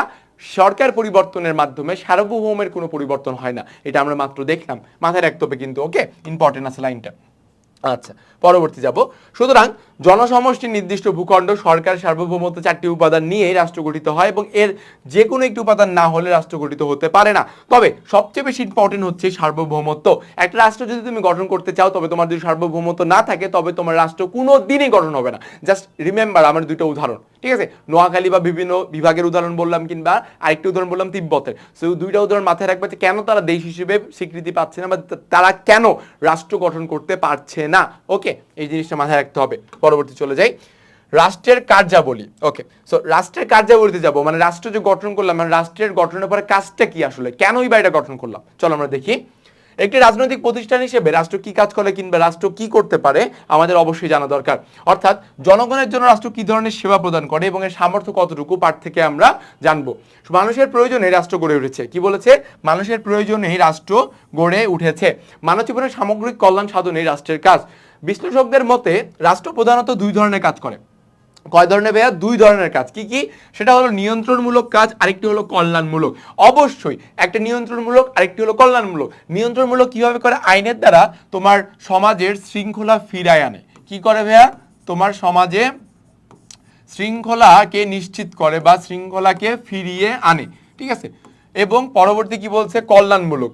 এখন কল্যাণমূলক মানে কি? জনগণের সেবা করে, মানে জনগণের যত রকমের চাহিদা রয়েছে সকল চাহিদাকে মেটানোর চেষ্টা করে। ঠিক আছে, এই দুইটা কাজই হলো বিশ্লেষকদের মতে রাষ্ট্রের কাজ। এই দুই ধরনের ভূমিকার ভিত্তিতে আধুনিক রাষ্ট্রের কার্যাবলীকে কয় ভাগে ভাগ করা হয়েছে? দুইটি শ্রেণীতে ভাগ করা হয়েছে। একটি হলো কি অপরিহার্য বা মুখ্য কার্যাবলী, যেটা অবশ্যই করতে হবে। পরেরটা হলো কল্যাণমূলক কিংবা ঐচ্ছিক কার্যাবলী, অর্থাৎ কিছু কিছু কাজ রয়েছে জনগণের সেবা যেটা একদম না করলেই নয়, সেগুলো তো অবশ্যই করবে। আবার কিছু কিছু কাজ রয়েছে যেগুলা করলেও হবে, না করলেও হবে, এমন কিছু। ঠিক আছে, ওকে, দেখি আমরা পরবর্তী। অপরিহার্য বা মুখ্য কার্যাবলী কি কি? রাষ্ট্রের অস্তিত্ব, স্বাধীনতা, সার্বভৌমত্ব এবং রাষ্ট্রে বসবাসরত জনগণের অধিকার সংরক্ষণের জন্য রাষ্ট্র যে সমস্ত পদক্ষেপ গ্রহণ করে সেগুলোকে অপরিহার্য বা মুখ্য কাজ বলা হচ্ছে। কি বলা হচ্ছে দেখতেছি, রাষ্ট্রের অস্তিত্ব, স্বাধীনতা, সার্বভৌমত্ব বা রাষ্ট্রে বসবাসরত যে জনগণের অধিকার রয়েছে ওই অধিকারটাকে সংরক্ষণ যাতে করতে পারে, অর্থাৎ রাষ্ট্রের তোমার অস্তিত্ব অর্থাৎ এক্সিস্টেন্সটা, তোমার রাষ্ট্রের স্বাধীনতাটা, তুমি যাকে স্বাধীন দেশের মানুষ, এটাকে যাতে নিশ্চিত করতে পারে বা এটাকে যাতে সংরক্ষণ করতে পারে, এই জন্য রাষ্ট্রের যা যা করা দরকার তাই হলো কি রাষ্ট্রের অপরিহার্য বা মুখ্য কার্যাবলী। রাষ্ট্রের অপরিহার্য কাজগুলো কি কি আমরা দেখি। আর.এম. ম্যাকাইভারের মতে কি কি হতে পারে? তার মডার্ন স্টেট গ্রন্থে, আচ্ছা এটা কিন্তু এমসিকিউতে আসে, একদম সোজা কথা, একদম সরাসরি এমসিকিউতে এটা তোমরা পাবা যে দ্য মডার্ন স্টেট গ্রন্থটি কার লেখা। আমরা দেখতেছি আর.এম. ম্যাকাইভারের, রাইট? তিনি বলেছেন আইন শৃঙ্খলা রক্ষা করা রাষ্ট্রের প্রাথমিক কাজ বা দায়িত্ব। আইন শৃঙ্খলা রক্ষা করা রাষ্ট্রের কি একদম শুরুর প্রাইমারি কাজ এটা এবং দায়িত্ব। নাগরিকদের জীবন বা সম্পত্তির নিরাপত্তা, ব্যক্তি স্বাধীনতা রক্ষার নিশ্চয়তা থেকে রাষ্ট্র নামক সংগঠনের সৃষ্টি হয়। জনসাধারণকে আইন মেনে চলতে বাধ্য করা, সমাজের শান্তি ভঙ্গকারীদের শাস্তির বিধান করা এবং সামগ্রিক অভ্যন্তরীণ শান্তি শৃঙ্খলা বজায় রাখা রাষ্ট্রের প্রধান কাজ। এ লক্ষ্যে রাষ্ট্র স্থানীয়, আঞ্চলিক এবং জাতীয় পর্যায়ে রাজনৈতিক কর্তৃত্ব প্রতিষ্ঠা করে থাকে। রাষ্ট্র আইন শৃঙ্খলা রক্ষাতে পুলিশ এবং অন্যান্য আধা সামরিক বাহিনী গড়ে তোলে, অর্থাৎ যাতে কিনা সমাজের যে শৃঙ্খলাটা সেটা যাতে তোমার বিশৃঙ্খল না হয়, সেটা যাতে ভালো মতো বজায় থাকে, সেটাকে ভালো মতো নিশ্চিত করার নামই করার জন্যই আমরা দেখছি পুলিশ কিংবা আধা সামরিক বাহিনী তারা গড়ে তোলে। বাংলাদেশে পুলিশ, র্যাব, আনসার, গ্রাম প্রতিরক্ষা দল ইত্যাদি আইন শৃঙ্খলা রক্ষাকারী বাহিনী কাজ করছে। ঠিক আছে, জাতীয় নিরাপত্তা, স্বাধীনতা, সার্বভৌমত্ব রক্ষা করা রাষ্ট্রের আরেকটি অপরিহার্য কাজ। কি বলেছে? জাতীয় নিরাপত্তা, স্বাধীনতা বা সার্বভৌমত্ব রক্ষা করাও রাষ্ট্রের আরেকটি অপরিহার্য কাজ। এখানে কি বোঝাচ্ছে? জাতীয় নিরাপত্তা মানে তোমার যে নাগরিক হিসেবে তোমার যে জীবনের বা তোমার জানমালের যে একটা নিরাপত্তা রয়েছে, এই নিরাপত্তা নিশ্চিত করতে হবে। পাশাপাশি 1971 সালে আমরা যে পশ্চিম পাকিস্তানি মানে পাকিস্তানিদের কাছ থেকে আন্দোলন সংগ্রামের মাধ্যমে বা যুদ্ধের মাধ্যমে স্বাধীনতা যে আমরা অর্জন করেছি, সেই স্বাধীনতাকে রক্ষা করার জন্য পাশাপাশি সার্বভৌমত্বকেও রক্ষা করার জন্য রাষ্ট্রের অপরিহার্য কাজ হিসেবে তালিকা অন্তর্ভুক্ত করা হয়েছে। পরবর্তী দেখছি দেশের ভৌগোলিক অখণ্ডতা বা বৈদেশিক আক্রমণ থেকে দেশ রক্ষার জন্য প্রতিরক্ষা বাহিনী গঠন এবং পরিচালনা রাষ্ট্রের অপরিহার্য দায়িত্ব। অবশ্যই দেশের ভৌগোলিক অবস্থার অখণ্ডতা অর্থাৎ দেশকে এই 8টি বিভাগ, 64টা জেলা, এইগুলোকে যাতে আলাদা আলাদা যাতে না হয়, যে 8টি বিভাগ যদি 8টি দেশ হিসেবে তারা নিজেদেরকে ঘোষণা করে বা দাবি করে, এরকম যাতে না হয়, অর্থাৎ অভ্যন্তরীণ যে শৃঙ্খলা সেটিকেও যাতে বজায় রাখা হয়। পাশাপাশি বহির আক্রমণ থেকে, বৈদেশিক আক্রমণ থেকেও নিজের দেশকে রক্ষার জন্য যা যা করা দরকার তাই করবে দেশ, কারণ এটি দেশের কি মুখ্য কার্যাবলীর অংশ। ওকে, আধুনিককালে প্রতিটি স্বাধীন রাষ্ট্রই শক্তিশালী প্রতিরক্ষা বাহিনী গড়ে তুলেছে। প্রতিরক্ষা বাহিনীর সামর্থ্য এবং আধুনিকায়ন একটি রাষ্ট্রকে আন্তর্জাতিক অঙ্গনে বিশেষ সুবিধা প্রদান করে। যেমন আমেরিকা যুক্তরাষ্ট্র বা রাশিয়ার বিশ্বব্যাপী নেতৃত্ব প্রদানে তাদের দেশরক্ষা বাহিনীর বিশেষ ভূমিকা রয়েছে। স্থল, নৌ এবং বিমান বাহিনীর সমন্বয়ে প্রতিরক্ষা ব্যবস্থা গড়ে ওঠে। দেখো, তাহলে তোমাদের এখানে কিন্তু উত্তরটাও দিয়ে দিচ্ছে। অনেকে যদি বলো ভাইয়া প্রতিরক্ষা বাহিনী কোনটা, প্রতিরক্ষা বাহিনী হচ্ছে ভাইয়া এই যে দেশের সেনাবাহিনী অর্থাৎ যারা আর্মি বা নেভি, নৌবাহিনী এবং কি এয়ারফোর্স অর্থাৎ বিমান বাহিনী, এই তিন বাহিনীর সমন্বয়ে যে যেটি গঠিত হয় সেটি হলো প্রতিরক্ষা ব্যবস্থা বা প্রতিরক্ষা বাহিনী। ঠিক আছে, ওকে। সো পরবর্তী আমরা লক্ষ্য করতে পারছি কি আন্তর্জাতিক অঙ্গনে রাষ্ট্রকে পরিচিত করা। দেখো, আন্তর্জাতিক অঙ্গনে রাষ্ট্রকে পরিচিত করা, রাষ্ট্রীয় ভূখণ্ডকে অবস্থিত সম্পদের উপর দাবি প্রতিষ্ঠা করা, অর্থাৎ তোমার দেশের মধ্যে মনে করো বাংলাদেশের যে এই কয়লা খনি রয়েছে কোথায়, দিনাজপুর জেলার বড়পুকুরিয়াতে, রাইট, ফুলবাড়ি বড়পুকুরিয়া, সেই কয়লা খনি মনে করো ভারত এসে দাবি করলে এটি আমাদের, তুমি কি দিয়া দিবা? ভাই প্রশ্নই ওঠে না ভাই, ওটা তোমার দেশের, রাইট, তোমার ভূখণ্ডে রয়েছে, তাহলে সেই ভূখণ্ডের যে কয়লা খনিটা ওইটাকে তোমার মালিকানায় দাবি করতে হবে যে this is not your, this is our, এটাই বুঝাইছে। ওকে, পরবর্তী দেখি অন্যান্য রাষ্ট্রের সাথে কূটনৈতিক সম্পর্ক স্থাপন, বিভিন্ন চুক্তি সম্পাদন, আঞ্চলিক কোর্ট গঠন, বহির্বিশ্বে অর্থনৈতিক বাজার সৃষ্টি, সম্প্রসারণ করা, বিশেষে অবস্থানরত দেশের নাগরিকদের নিরাপত্তা সেবা প্রদান করা ইত্যাদি হচ্ছে রাষ্ট্র পররাষ্ট্র বিষয়ক অপরিহার্য কাজ। আচ্ছা, এখানে একটা তোমাদেরকে সুন্দর কথা বলি ভাইয়াপুরা, সেটা হলো যে রাষ্ট্রের এই যে অপরিহার্য কাজ দেখতেছি বা একটু পরে আমরা ঐচ্ছিক কার্যাবলী দেখবো বা কল্যাণমূলক কার্যাবলী দেখবো, তখন এই যে এগুলো কি আমাদের অনুচ্ছেদে বা প্যাসেজে রয়েছে বা প্যারাগ্রাফে রয়েছে, এগুলো যখন আমাদের পরীক্ষার খাতায় লিখবো তখন দয়া করে আমরা 1 করে পয়েন্ট করে লিখবো, 2 করে 3 লিখবো, 3 করে পয়েন্ট করে লিখবো। অর্থাৎ আমরা এইভাবে করে যদি প্যাসেজ করে দিয়ে দিই, এখন টিচার তোমার খাতা কাটবে না, তখন দেখবে রাইট দিয়ে দেবে, এই এতগুলো পড়ার তো টাইম নেই ভাই, অনেক খাতা কাটে টিচাররা, এই হিসেবে কিন্তু পড়ার টাইম থাকে না। এই কারণে তোমরা কি করবা, যথেষ্ট পরিমাণে পয়েন্ট দিবা ভাই। একটা জিনিস সবসময় মাথায় রাখবো, সেটা হচ্ছে যে তোমাদের বিশ্ব পরিচয় বলো বা ধর্মে বলো বা যেই সাবজেক্টগুলোতে লেখা রয়েছে সেইগুলোতে যদি তুমি বেশি যেগুলোতে লেখা আর কি, সেই সাবজেক্টগুলোতে তুমি যদি পয়েন্ট করে প্রশ্নগুলোর উত্তর দিতে পারো, অর্থাৎ যেগুলো উত্তর পয়েন্ট আকারে হবে সেগুলো যদি তুমি লিখতে পারো, তাহলে তোমার লেখাটা হবে সুন্দর প্লাস প্রোডাক্টিভ লেখা। টিচার যখন তোমার খাতা কাটবে, উনি পয়েন্টগুলো যখন দেখবে, উনার এক ঝলকে তোমার যে ধারণাটা বা তোমার যে লেখাটা উনি বুঝে যাবেন এবং ফলাফল স্বরূপ তুমি একটি ভালো নাম্বারও প্রাপ্ত হবা। ঠিক আছে, সো অবশ্যই মাথায় রাখবা এই জিনিসগুলো যখন পরীক্ষায় লিখবা পয়েন্ট করে লিখতে হবে। পরবর্তীতে যাই, রাষ্ট্রের দৈনন্দিন কার্যাবলী সম্পাদন, নিয়ন্ত্রণ সুষ্ঠুভাবে পরিচালনার জন্য প্রত্যেক রাষ্ট্রের প্রশাসনিক কাঠামো গড়ে ওঠে। এই কাঠামো কর্মকর্তা কর্মচারীদের নিয়োগ, তাদের কর্মবন্টন, নির্দেশ, কাজ তদারক এবং পরিচালনা করা রাষ্ট্রের বাধ্যতামূলক দায়িত্ব। কি বলছে যে রাষ্ট্রের দৈনন্দিন কার্যাবলী সম্পাদন, দেখুন আমি বললাম যে প্রশাসন কোনটা, প্রত্যেকটা জেলায় যে জেলা প্রশাসকের কার্যালয় রয়েছে অর্থাৎ ডিসি অফিস, এগুলোকে গঠন করা অর্থাৎ প্রশাসনিক কাঠামোটা গঠন করা রাষ্ট্রের অপরিহার্য দায়িত্ব। কারণ দেখো প্রত্যেকটা জেলায় যে ডিসি অফিস রয়েছে, জেলা প্রশাসকের কার্যালয়, তারা কিন্তু জেলার সকল প্রকার কার্যক্রম, সকল প্রকার কার্যাবলী সেগুলোকে দেখছেন, নিয়ন্ত্রণ করছেন বা নির্দেশ দিয়ে যাচ্ছেন, পরামর্শ দিয়ে যাচ্ছেন। ঠিক আছে, তো এই কাজগুলো করার মাধ্যমে কিন্তু রাষ্ট্রের কি একটা অনেক বড় একটা দায়িত্ব পালন হয়ে যাচ্ছে আলটিমেটলি। সো প্রত্যেকটা জেলাতে, প্রত্যেকটা জায়গাতে কি করা হোক, রাষ্ট্রের প্রশাসনিক কাঠামো গড়ে তোলা হোক, এইটাও হচ্ছে রাষ্ট্রের বাধ্যতামূলক একটি দায়িত্বের অংশ। ওকে, অর্থ সম্পদের সুষ্ঠু ব্যবস্থাপনা এবং রাষ্ট্র পরিচালনার অর্থ সংগ্রহ বন্টন ব্যবস্থা গড়ে তোলা রাষ্ট্রের একটি মুখ্য কাজ। দেখো কি বলেছে আমাদের, দেখো সামনের মাস কি আমাদের জুন মাস, তো জুন জুলাই কি হয় আমাদের বাজেট দেয়, রাইট? সো এই বাজেটটা কেন দেয়, আমাদের দেশের প্রত্যেক অর্থ বছরে প্রতি এক অর্থ বছরের জন্য যত সকল বা যত প্রকার উন্নয়ন, অবকাঠামো নির্মাণ কিংবা নানান প্রকল্প হাতে নেওয়ার বা পরিকল্পনা যা যা রয়েছে সকল কিছুর জন্য কিন্তু বাজেটটা দেওয়া হয় এবং এই বাজেটটাকে সঠিকভাবে তোমার প্রয়োগের জন্য বা পরিকল্পিতভাবে বন্টন, সুষম বন্টনের জন্য যা যা করা দরকার সেটি আমাদের করলে কি দেশের আলটিমেটলি উন্নয়ন হবে অর্থনৈতিকভাবে বা নানান দিক থেকে। এই জন্য এই জিনিসটা করাও কি রাষ্ট্রের একটা মুখ্য কাজ। রাষ্ট্রের বিভিন্ন ধরনের কার্য সুষ্ঠুভাবে সম্পাদনের জন্য প্রচুর অর্থের প্রয়োজন রয়েছে। বিভিন্ন উৎস থেকে এই অর্থ সংগ্রহ করা রাষ্ট্রের আবশ্যিক কাজ।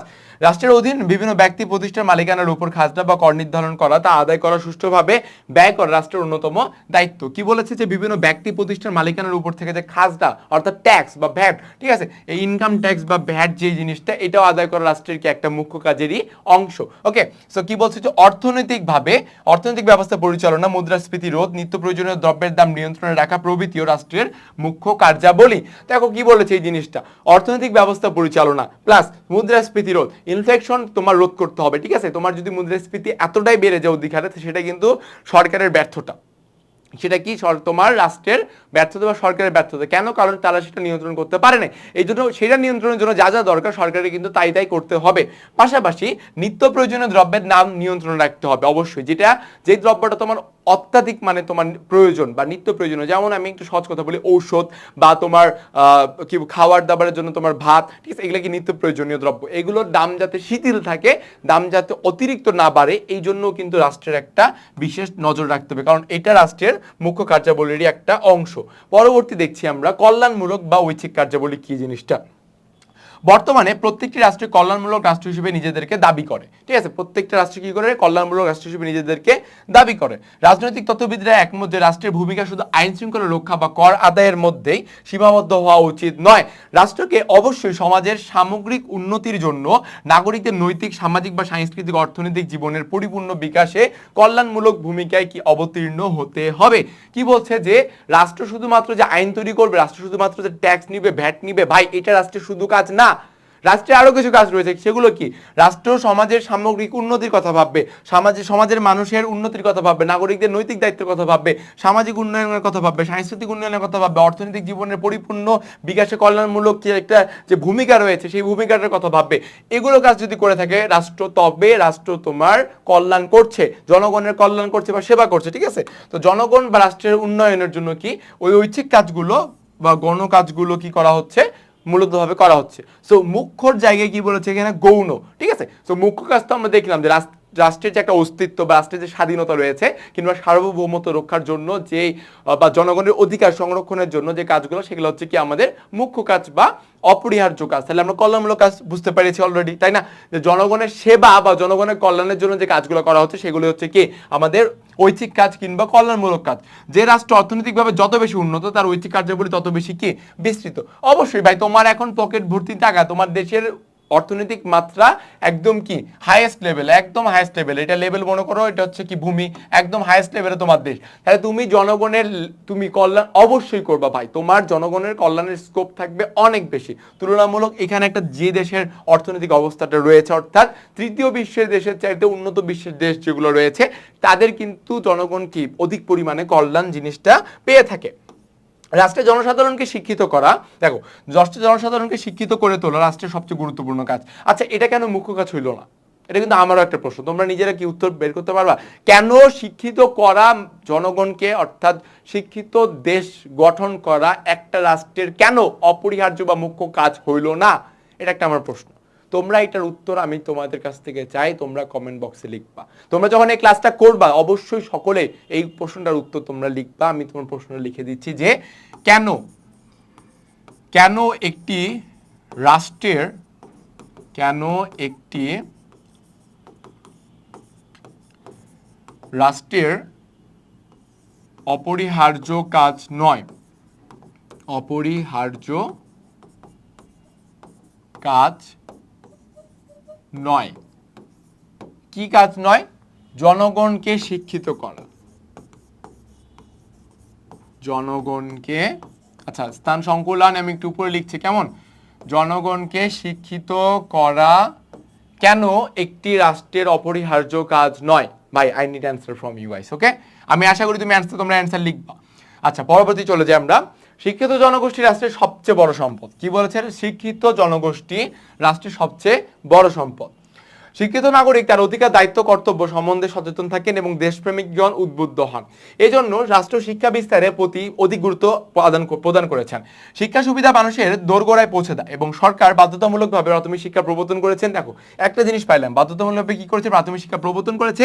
নারী শিক্ষার উপর গুরুত্ব সব বয়স্ক শিক্ষার ব্যবস্থা করেছে এবং নিরক্ষরতা দূরীকরণের জন্য বিভিন্ন ধরনের কার্যক্রম পরিচালনা করে যাচ্ছে। এবং একটা সুখবর হচ্ছে কি, ভালো খবর কি, আমাদের দেশে স্বাধীনতা যুদ্ধের পরে যতটা মানুষ কিনা শিক্ষিত ছিল, মাত্র 17% মানুষ শিক্ষিত ছিল, বর্তমানে কিন্তু সেটা 76% ক্রস করেছে, অর্থাৎ শিক্ষিতর হার ধীরে ধীরে কিন্তু বেড়েই যাচ্ছে। তো সরকারের যে পদক্ষেপটা বা স্টেপটা রয়েছে, যে নিরক্ষরতা দূরীকরণের জন্য যা যা পদক্ষেপ নেওয়া দরকার, তা কিন্তু সরকার নিতে অনেকটাই সফল হচ্ছে এবং ভবিষ্যতে আরো সফল হবে বলে আমরা আশা করতে পারি। জনসাধারণের স্বাস্থ্য সুরক্ষায় বা বিদ্যমান বিভিন্ন বৈষম্য, কুপ্রথা দূরীকরণে রাষ্ট্র গুরুত্বপূর্ণ সামাজিক ভূমিকা পালন করে।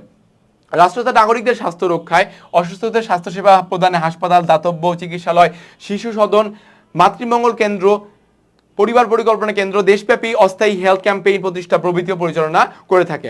জনস্বাস্থ্য রক্ষায় বিশুদ্ধ পানি, জলীয় সুব্যবস্থা, পয় নিষ্কাশন ব্যবস্থা, রোগ প্রতিরোধক বা প্রতিষেধক টিকা প্রদান প্রভৃতি সেবাও রাষ্ট্র প্রদান করে থাকে, ঠিক আছে? এছাড়াও যৌতুক বা বর্ণ বা গোত্র প্রথা দূরীকরণ, বাল্যবিবাহ রোধ করা বা জেন্ডার সমতা প্রতিষ্ঠায় রাষ্ট্র গুরুত্বপূর্ণ ভূমিকা পালন করে। অর্থাৎ সহজ কথায় যদি আমি বলি, সহজ কথায় কি?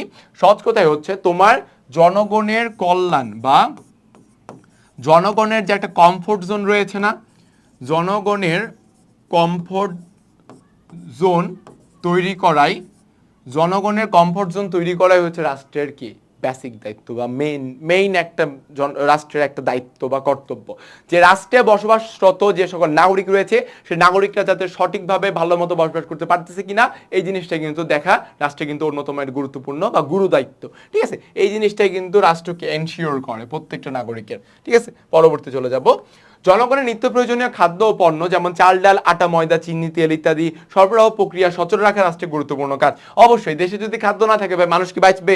তুমি বাঁচবে, আমি বাঁচবো, কেউ কিন্তু বাঁচবে না। তো এইটা জিনিস বুঝাইছে, ঠিক আছে। তদুপরি খাদ্য নিরাপত্তা জোরদার করার জন্য উৎপাদন ব্যবস্থার আধুনিকীকরণ এবং কৃষিতে ভর্তুকি প্রদান, সার, বীজ, কীটনাশক সরবরাহ, সেচের ব্যবস্থা করা, খাদ্য গুদামজাতকরণ প্রভৃতি রাষ্ট্রের গুরুত্বপূর্ণ কাজ হিসেবে স্বীকৃত, ঠিক আছে। জনসংখ্যা বৃদ্ধির কারণে খাদ্যের চাহিদা অনেক বেড়ে গেছে, তাই রাষ্ট্রকে খাদ্য নিরাপত্তায় পূর্ব তুলনায় অধিক মনোযোগ দিতে হচ্ছে। বাংলাদেশ এক্ষেত্রে আশাব্যঞ্জক সাফল্য অর্জন করেছে। অবশ্যই ভাই, স্বাধীনতা যুদ্ধের পরে কি আমাদের দেশ কি ছিল মনে পড়ে? আমি যে দ্বিতীয় অধ্যায় পড়িয়েছিলাম তখন কিন্তু বলেছিলাম যে স্বাধীনতা যুদ্ধের পরে আমাদের দেশকে সম্পূর্ণরূপে একটা শ্মশান বানিয়ে ফেলেছিল। কারা কারা বানিয়ে ফেলেছে মনে করো দেখি? পাকিস্তানিরা। সেই শ্মশানকে ফুলের বাগান তৈরি করতেছে আমাদের বর্তমানে সরকার, আমাদের অনেক চেষ্টা করতেছে, অনেক পদক্ষেপ নিচ্ছে, তাই না? তার মধ্যে থেকে এই যে খাদ্যের যে নিরাপত্তাটা বা খাদ্যের চাহিদাটা অনেক বেড়ে গিয়েছে, এই কারণে খাদ্যের নিরাপত্তা পূর্বের তুলনায় অনেক মনোযোগ দিচ্ছে এবং আশাব্যঞ্জক সফলতা বা সাফল্য এখানে সরকার বয়ে আনতেছে বর্তমানে, ঠিক আছে। পরেরটাতে যাব আমরা। যে কোনো রাষ্ট্রের অর্থনৈতিক উন্নতি তার শিল্প বাণিজ্যের উন্নয়ন, দেখো শিল্প বাণিজ্যের উন্নয়ন ও প্রসারের সাথে সংশ্লিষ্ট।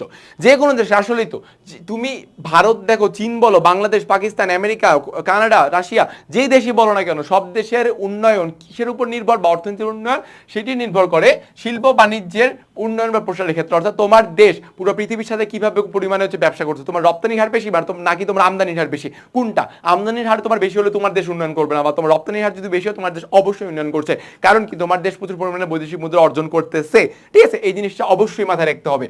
রাষ্ট্রে নিত্য নতুন শিল্প গড়ে তোলা, বৃহৎ শিল্প প্রতিষ্ঠায় শিল্পপতি বা ব্যবসায়ীদের উৎসাহ ঋণ প্রদান, শিল্পোৎপাদন প্রতিষ্ঠায় ব্যবসা বাণিজ্যের প্রসার, উৎপাদিত পণ্যের বাজার সৃষ্টি, রপ্তানির জন্য গুরুত্বপূর্ণ সহায়ক ভূমিকা পালন করা রাষ্ট্রের কাজ। দেখো এখানে কিন্তু রপ্তানি কথাটা উল্লেখ করছে, এখানে কি আমদানি কথাটা উল্লেখ করেছে? অবশ্যই না, কারণ রপ্তানি বাড়লে কিন্তু দেশ উন্নত হবে, ঠিক আছে। আমদানি নির্ভর না হয়ে কি বলছে, বিভিন্ন ক্ষেত্রে স্বনির্ভরতা অর্জন যে কোনো রাষ্ট্রের লক্ষ্য হওয়া উচিত। আচ্ছা সরি, এজন্য বৈজ্ঞানিক বা প্রযুক্তিগত গবেষণার জন্য রাষ্ট্রকে অনেক বেশি নজর দিতে হবে। কি বলেছে?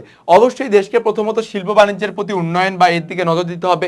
দ্বিতীয়ত মোস্ট ইম্পর্টেন্ট হচ্ছে কি, one of the most important, বৈজ্ঞানিক ও প্রযুক্তিগত গবেষণার জন্য রাষ্ট্রকে অনেক বেশি নজর দিতে হবে। লাইনটা দাগায় নিবা যে তোমার দেশ যদি বৈজ্ঞানিকভাবে মানে সায়েন্সের দিক থেকে মডার্ন যুগের সাথে তোমার দেশ যদি খাপ খাইয়ে না চলতে পারে ভাই, তোমার টেকনোলজি যদি তোমার ফাস্ট না হয়, যেমন দেখো আমাদের দেশে কি চলে বর্তমানে, আমাদের দেশে 4G চলতেছে, তাও খুবই স্পেসিফিক কিছু জায়গায় ভালো, অনেক জায়গায় কিন্তু 4G তাও চলে না, রাইট?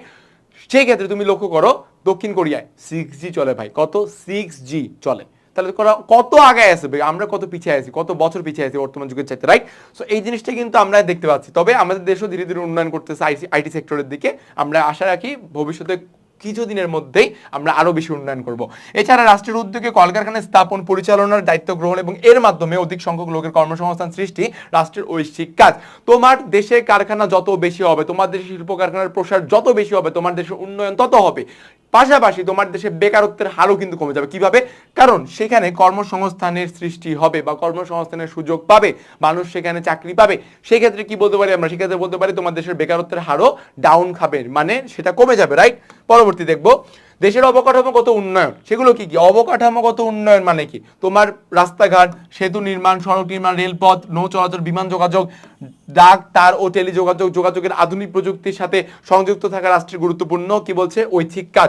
আচ্ছা কেন এই কথা বলছে? দেখো একটি দেশে মনে করো তোমার গ্রামের বাসা, তোমার দাদু বাসায় বা নানি বাসায় বা তোমার যেখানে তুমি থাকো ওই জায়গার রাস্তা যদি মাটির থাকতো, একসময় তো মাটির ছিল অবশ্যই, তো মাটির রাস্তায় কি আগে মাটির রাস্তা যখন ছিল তখন তোমাদের সমাজের অগ্রগতি কেমন ছিল? বর্তমানে তোমার সেখানে পাকা রাস্তা, রাইট? একদম পুরা কি পিচ ঢালা রাস্তা, সুন্দর রাস্তা, মোলায়েম যদি বলি বা মাখন রাস্তা, ঠিক আছে। সো সেখানে এই রাস্তা হওয়ার পরে তোমার কিন্তু সমাজের চিত্রটা সম্পূর্ণরূপে পাল্টে গেছে, আমি তোমাকে দাবি রেখে বলতে পারি। ছোট্ট একটা উদাহরণ দিব, সেটা কি? দেখো পদ্মা সেতু যখন ছিল না তখন কিন্তু বরিশালের মানুষরা ঢাকার সাথে যোগাযোগ খুব কষ্ট করতো, লঞ্চে মানে অনেক সময় লাগতো, সময়ের ব্যাপার ছিল। কিন্তু পূর্বে যে অর্থনৈতিক চিত্রটা ছিল বা বরিশাল বিভাগের সাথে রাজধানী ঢাকার যে সম্পর্ক একটা ছিল, পদ্মা সেতু হওয়ার পর সেই সম্পূর্ণরূপে কি পাল্টে গিয়েছে, পরিবর্তন হয়েছে। আরো অধিক পরিমাণে ব্যবসা বাণিজ্য বৃদ্ধি পেয়েছে, আরো অধিক পরিমাণে বরিশালের মানুষরা বা রাজধানী ঢাকার মানুষরা বরিশালে গিয়েছে, বরিশালের মানুষরা ঢাকায় এসে ব্যবসা বাণিজ্য করেছে। তো সকল ক্ষেত্রে কিন্তু এই পদ্মা সেতু জাস্ট একটা পদ্মা সেতু কি অনেক বড় অবদান রাখছে। তাহলে আমরা দেখতে পাচ্ছি যে এই রাস্তাঘাট, সেতু, সড়ক, রেলপথ, নৌ চলাচল, বিমান চলাচল প্রত্যেকটাই দেশের জন্য গুরুত্বপূর্ণ, রাইট? উন্নয়নের জন্য অর্থনীতি। ওকে, পরবর্তী দেখি, বর্তমান বিশ্বে যোগাযোগ ব্যবস্থার ব্যাপক বিপ্লব সাধিত হয়েছে। যোগাযোগ ব্যবস্থার কি ব্যাপক একটা বিপ্লব সাধিত হচ্ছে? অবশ্যই, কারণ টেকনোলজি কি আর আগের মতো রয়েছে? অবশ্যই না। বর্তমানে 6G চলে বিশ্বে ভাই, 6G, রাইট? ইন্টারনেট নেটওয়ার্কিং তরঙ্গের ব্যাপক ব্যবহারের ফলে বিশ্বে পারস্পরিক যোগাযোগ অনেক বেড়ে গেছে। অভ্যন্তরীণ আন্তর্জাতিক যোগাযোগের ক্ষেত্রে প্রযুক্তিগত উন্নয়ন রাষ্ট্রের গুরুত্বপূর্ণ ঐচ্ছিক কাজ হিসেবে বিবেচিত হচ্ছে।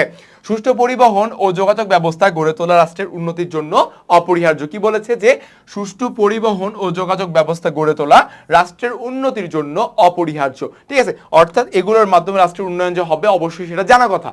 জনগণের মধ্যে ঐক্য সম্প্রীতি বজায় রাখাও কি রাষ্ট্রীয় ঐতিহ্য তুলে ধরা রাষ্ট্রের কাজ। জাতীয়তাবোধ সৃষ্টিতে দেশীয় শিল্প, গান বাজনা, আঞ্চলিক বৈচিত্র্য রক্ষা, লোকশিল্পের সংরক্ষণ, জাদুঘর প্রতিষ্ঠা, সাংস্কৃতিক অনুষ্ঠান আয়োজন এবং সাংস্কৃতিক বিনিময় রাষ্ট্রের গুরুত্বপূর্ণ ঐচ্ছিক কাজ। জনগণের চিত্ত বিনোদনের জন্য প্রয়োজনীয় মঞ্চ, খেলার মাঠ, পার্ক, উদ্যান প্রতিষ্ঠা করা কি রাষ্ট্রের দায়িত্বের মধ্যে পড়ে। দেখো, আমাদের দেশের কিন্তু কি বলেছিল, মৌলিক চাহিদা 5টা, তার মধ্যে আরেকটা নতুন যুক্ত হয়েছে, সেটা কি আমরা বলতে পারি কি চিত্ত বিনোদন, বা শুধু বলছি আমরা বিনোদন। তো এই চিত্ত বিনোদন বা বিনোদনের চাহিদা পূরণের জন্য সরকার কিন্তু ইতিমধ্যে আমাদের বিভিন্ন জায়গায় দেখবো মঞ্চ রয়েছে, খেলার মাঠের ব্যবস্থা করেছে, পার্ক, উদ্যান এসব প্রতিষ্ঠা করেছে, যাতে দেশের জনগণরা তারা অবকাশে বা তারা ফ্রি টাইমে তারা পরিবার সহ বা নিজেরা ভাবে নিজেদেরকে বিনোদন বা নিজেদেরকে কি ভালো রাখতে পারে। ওকে, এই জন্য এই ব্যবস্থাগুলো আমরা দেখতে পাচ্ছি। পরবর্তী দেখি, রাষ্ট্রের অতি গুরুত্বপূর্ণ ঐচ্ছিক কাজ কি? জনগণের স্বাধীনতা এবং অধিকার রক্ষা করা। এটা আমরা দেখলাম, এটা দেশের একটি মুখ্য কাজের মধ্যে পড়েছে, প্লাস ঐচ্ছিক কাজের মধ্যে এটি পড়েছে। ঠিক আছে, রাষ্ট্রের জনগণের মত প্রকাশের স্বাধীনতা, চলাচলের স্বাধীনতা, রাজনীতিতে অংশগ্রহণ নিশ্চিত করার জন্য সহায়ক ভূমিকা পালন করবে। এ লক্ষ্যে নির্দিষ্ট সময় অন্তর রাষ্ট্র অবাধ ও সুষ্ঠু নিরপেক্ষ নির্বাচনের আয়োজন করবে। এছাড়া জনগণের রাজনৈতিক কর্মকাণ্ড পরিচালনায় পরিবেশ সৃষ্টি, সংগঠন রাজনৈতিক দল গঠনের স্বাধীনতা, জনগণের বিপরীতমুখী স্বার্থের মধ্যে সমন্বয় সাধন, সংখ্যালঘুদের স্বার্থ সংরক্ষণ, সমাজে দুর্নীতি প্রতিরোধ, ক্ষুদ্র নিগ্রহ অধিকার সংরক্ষণ, শরণার্থীদের আশ্রয় দান ইত্যাদি রাষ্ট্রের ঐচ্ছিক রাজনৈতিক কাজ। ওকে, সো আমরা কি কি দেখলাম রাষ্ট্রের ঐচ্ছিক কাজগুলোর মধ্যে?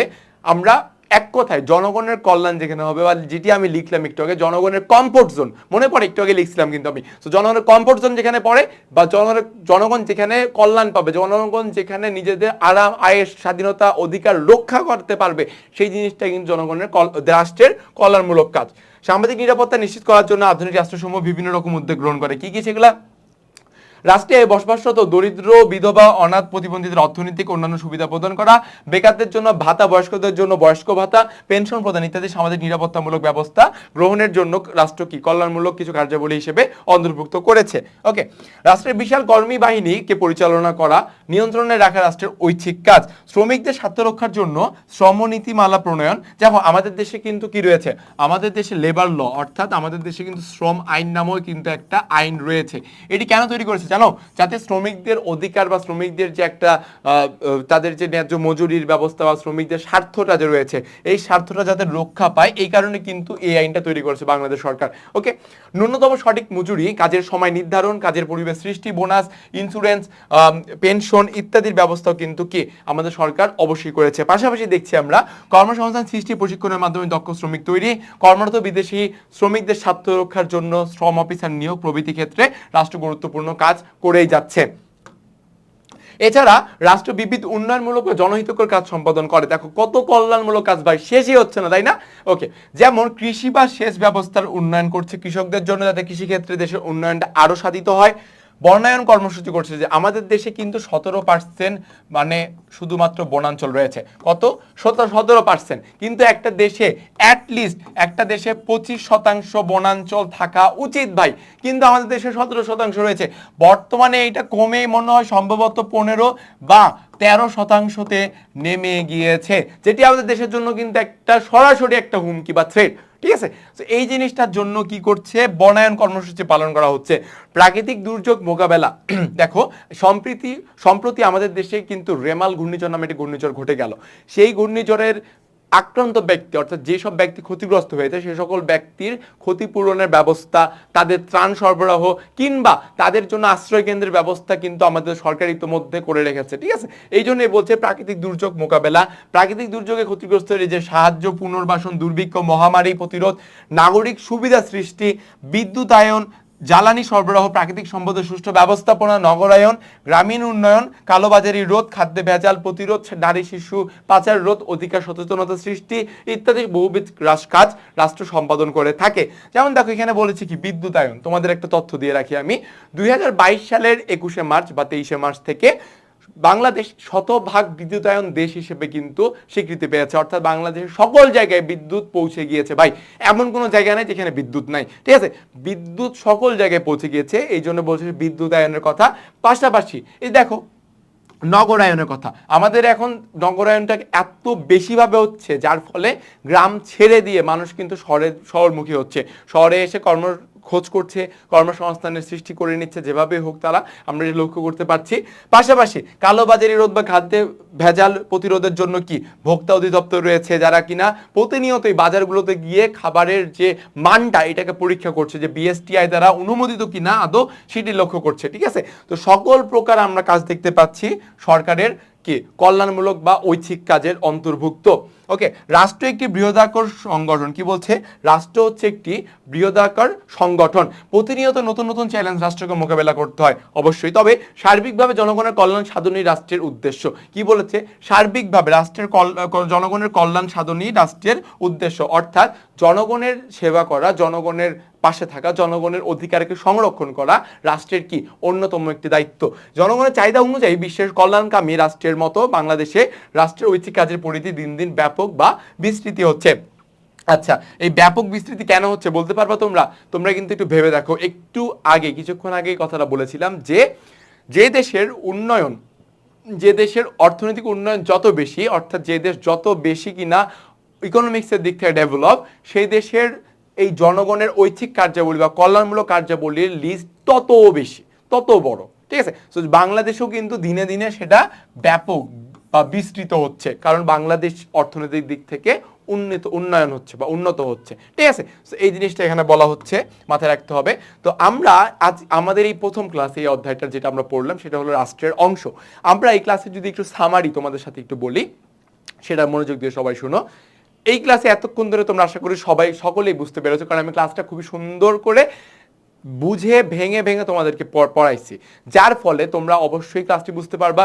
পাশাপাশি না বুঝলেও সমস্যা নেই, সামারি দিচ্ছি, মনোযোগ দিয়ে শোনো, ঠিক আছে।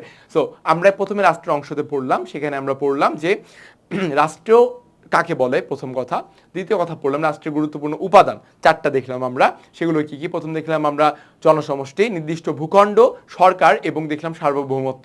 এর মধ্যে সবচেয়ে অপরিহার্য বা পূর্ণতা পায় কি দিয়ে, সার্বভৌমত্ব দিয়ে, ঠিক আছে। সার্বভৌমত্ব হচ্ছে চরম ও চূড়ান্ত ক্ষমতা একটি রাষ্ট্রের, যা কিনা বাহ্যিক শত্রুর আক্রমণ থেকে দেশকে রক্ষা করে এবং অভ্যন্তরীণ বিশৃঙ্খল অবস্থা দূরে রাখতে দেশকে সাহায্য করে, এটি হলো সার্বভৌমত্ব, ঠিক আছে। এবং একটি রাষ্ট্রের অন্যতম আরেকটি গুরুত্বপূর্ণ উপাদান কি, তৃতীয় উপাদান যেটা, সেটা হলো সরকার। অধ্যাপক গার্নারের মতে যদি আমি বলি, রাষ্ট্র যদি হয় জীবদেহ, তবে সরকার তার মস্তিষ্ক স্বরূপ, অর্থাৎ সরকারের যে তিনটি অর্গান বা তিনটি যে ডিপার্টমেন্ট রয়েছে বা অঙ্গ, সেটি কি, আইন বিভাগ, শাসন বিভাগ এবং বিচার বিভাগ। এই তিনটি বিভাগের মাধ্যমে কিন্তু একটি রাষ্ট্র মূলত পরিচালিত হয়, ঠিক আছে। তো অর্থাৎ আমরা পরবর্তী আসলাম রাষ্ট্রের কাজ, কয় ধরনের কাজ করে বিশ্লেষকদের মতো দেখলাম দুই ধরনের, একটি হলো মুখ্য বা অপরিহার্য, আরেকটি দেখলাম কল্যাণমূলক বা ঐচ্ছিক।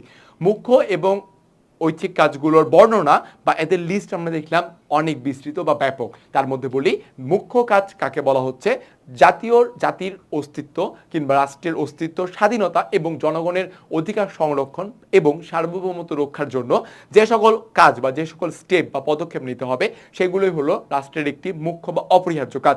এর পাশাপাশি যেগুলো জনগণের কল্যাণের জন্য, অর্থাৎ আমরা জানি যে রাষ্ট্রের সার্বিক উদ্দেশ্যই হচ্ছে জনগণের কল্যাণ করা। তো সার্বিক উদ্দেশ্য সাধনের জন্য যার যে সকল পদক্ষেপ নিতে হবে রাষ্ট্রকে, সেগুলো হলো রাষ্ট্রের কল্যাণমূলক বা ঐচ্ছিক কাজ।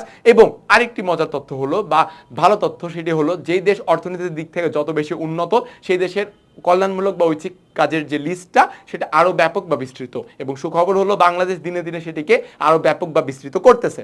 এই তো আমাদের প্রথম ক্লাসের আলোচনা, সামারি হিসেবে তোমাদেরকে জানিয়ে দিলাম। তো আজকে আমাদের যে ক্লাসটি আমরা করালাম, এই ক্লাসটি পড়ার মাধ্যমে তোমরা রাষ্ট্র সম্পর্কে একটি ভালো ধারণা আদায় করতে পারছো, যা আমি ক্লাসের মাঝখানে বা ক্লাস প্রথম থেকে শেষ পর্যন্ত পাশাপাশি এই সামারিতে তোমাদেরকে সুন্দর করে বুঝিয়ে দিলাম। তো আশা রাখি তোমরা এই ক্লাসটি সকলেই বুঝতে পেরেছো এবং সকলেই মনোযোগ দিয়ে ক্লাসটি করবা। তো পরবর্তী ক্লাসে আবার ইনশাআল্লাহ দেখা হবে। টাটা, সবাইকে ভালো থাকো।